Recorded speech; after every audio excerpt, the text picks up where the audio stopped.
Insegni anatti faccani Insegni anatti faccani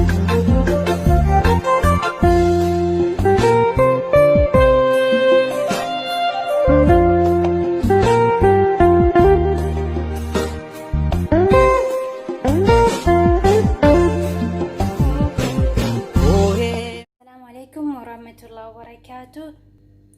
Kabajamtoota jaalatamtoota hordoftoota chaanala Shaasheetuu bakka naga jirtu baay'ee naga jiraatan bakkuma jirtan nageenyi firaamanii rabbi simbira haa jiraatudha. Akka hadha inshallah haalata raggiyyaa itti wajjan waliin laalla na waliin turasnin jedha. Kanallee kan ittiin daakuu qopheeffadhee jira.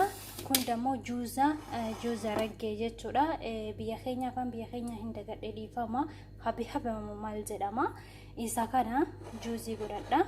Hindakadha amma nama waliin turaa isin jechuu barbaada. Amma maal godha asitti buufadha kan itti daakutti buufadha.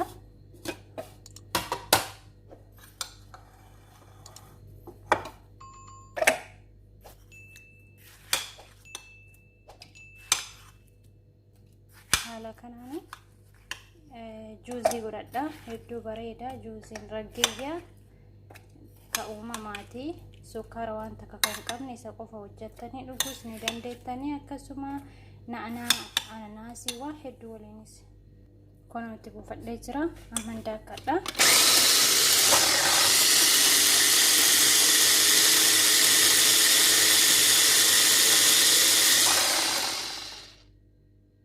Haala kanaani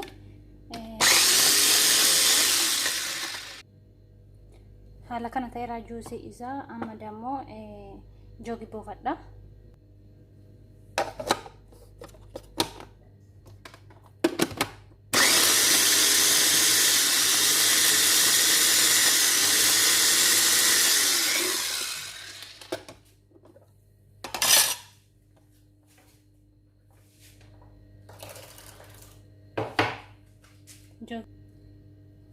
Haala kanaan daakadhee fixee jira hunda isaa. Amma dammoo joogi buufadha. Bismillah.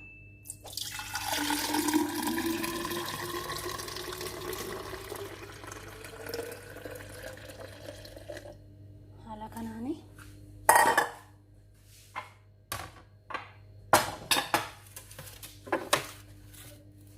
joogi buufadhee jira. Isa kana haala kanaan xumuramee jira juuziin kiyya. Mashallah hedduu namatti tola. Haala kana godhattanii dhuguu dandeettanii.